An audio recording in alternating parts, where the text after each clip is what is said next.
Assalamualaikum warahmatullahi wabarakatuh. Perkenalkan, nama saya Khairul Ardiansyah dari kelas 11 IPA 1. Saya akan mempresentasikan hasil pembelajaran saya ditugaskan oleh Bu Fatimah Az-Zahra, guru seni budaya. Materi pertama dari sejarah dan perkembangan teater adalah wawasan seni. Wawasan seni merupakan sikap, pendekatan, pemahaman, dan penghayatan seseorang terhadap kesenian dalam karya seni. Wawasan seni diperlukan untuk menjadi dasar dalam membicarakan pengetahuan. Pengertian kesenian itu sendiri adalah suatu ekspresi dari gejolak jiwa seseorang yang didasarkan atas nilai-nilai estetis yang tertuang dalam berbagai bentuk karya seni. Bentuk karya seni ada beberapa macam. Yang pertama adalah seni sastra menggunakan media ekspresi kata dan bahasa. Yang kedua, seni tari menggunakan media ekspresi kata dan bahasa juga. Yang ketiga, seni musik menggunakan media ekspresi bunyi dan suara. Yang kelima, yang terakhir, seni rupa, yaitu menggunakan media ekspresi bahan, cat, warna, garis, atau wujud.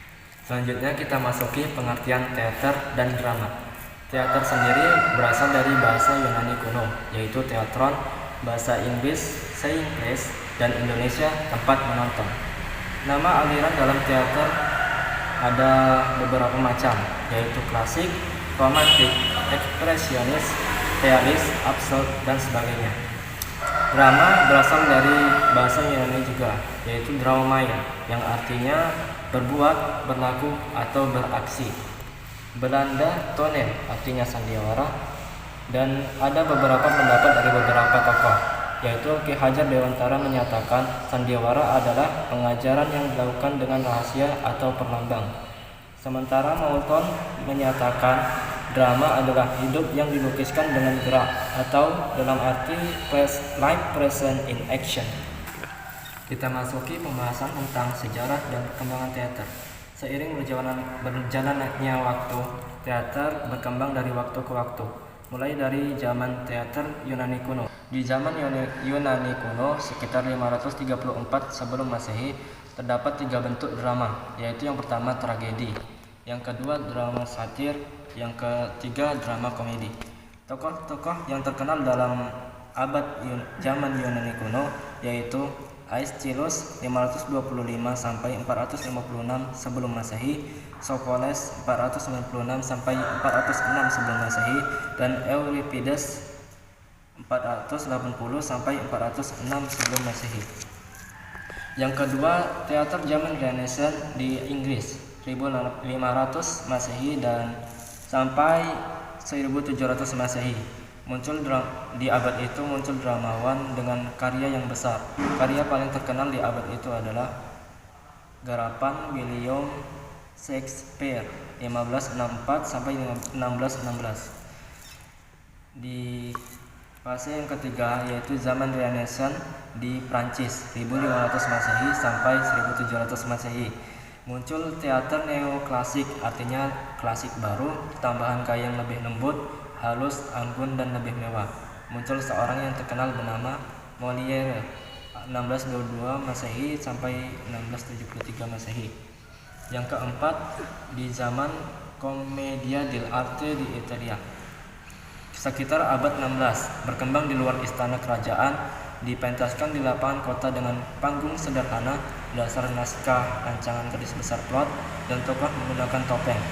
Percakapan terjadi secara spontan, diselingi nyanyian dan tarian yang bersifat sedikit menyindir. Selanjutnya, sejarah berkembang di daerah Asia dan menghasilkan jenis-jenis teater tradisional di Asia. Jenis-jenis teater tradisional di Asia yaitu yang pertama, teater tradisional Cina. Di Cina, teater yang paling terkenal pada saat itu adalah opera Peking yang menggabungkan musik, tari, nyanyian, pantomim, dan akrobat.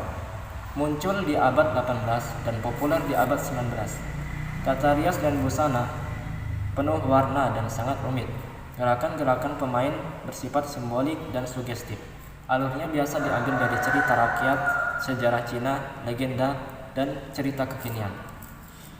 2. Teater tradisional Jepang. Teater paling terkenal di Jepang pada saat itu adalah kabuki, berupa campuran dari musik, tarian, dan nyanyian. Kabuki sendiri artinya adalah ka, menyanyi, bu, menari, dan ki keterampilan, hingga sebagai seni menyanyi dan menari. Panggung kabuki menjorok ke arah penonton, berbeda dengan teater barat yang dibatasi oleh lengkung proskenium. Tata rias dan busana juga sangat unik. 3. Teater tradisional India berawal dari bentuk narasi dalam nyanyian dan tarian. Gerak laku kemudian dinominasi oleh nyanyian dan tarian saling melengkapi. Alur dan struktur pelakon mengikuti kisah Mahabharata dan Ramayana dengan tema cinta dan kepahlawanan. Selanjutnya kita masuki peran teater dalam dunia. Bermula dari upacara keagamaan yang bertujuan untuk kesuburan tanaman dan keselamatan masyarakat dalam perburuan. Teater selanjutnya berkembang menjadi sarana pengajaran dan hiburan yang menyusung nilai-nilai moral, sosial, ekonomi, politik, dan lain-lain. Teater juga berkembang di daerah Nusantara. Beberapa jenis dari teater tradisional Nusantara adalah 1. Teater lenong atau Betawi, 2. Longsor Jawa Barat, 3. Ketoprak dari Jawa Tengah, 4. Udruk dari Jawa Timur, 5. Arja dari Bali, 6. Kemidurudat dari Melayu, 7. Pundo Bulong dari Bugis atau Makassar, 8. Dari Dulmuluk dari Palembang, Sumatera Selatan, 9. Randai dari Minangkabau, Sumatera Barat, 10. Maknyong dari Mantang, Riau, 11. Mamanda dari Banjarmasin dan Kalsel. Untuk lebih jelasnya, kita perhatikan penjelasan berikut.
Nah, itu tadi penjelasan dari paparan atau presentasi yang dapat saya sampaikan.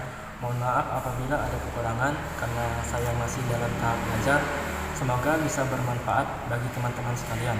Billahi taufiq wal hidayah. Wassalamualaikum warahmatullahi wabarakatuh. Thank you my friends sudah menonton video ini. Semoga bermanfaat untuk kalian semua. See you next video. Bye.